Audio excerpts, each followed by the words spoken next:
cryptocurrencies nursed large losses on Friday, with Bitcoin back above $30,000 but still set for a record losing streak after the collapse of Terra USD.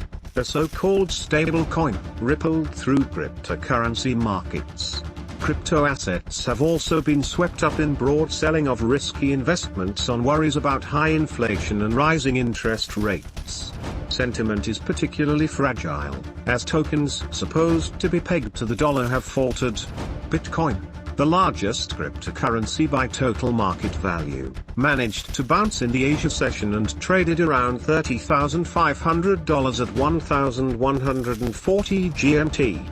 It has staged something of a recovery from a 16-month low of around $25,400 reached on Thursday. But it remains far below week-ago levels of around $40,000 and, unless there is a rebound in weekend trade, is headed for a record 7th consecutive weekly loss.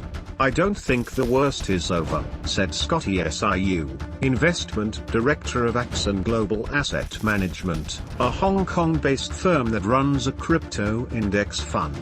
"I think there is more downside in the coming days. I think what we need to see is the open interest collapse a lot more, so the speculators are really out of it. And that's when I think the market will stabilize."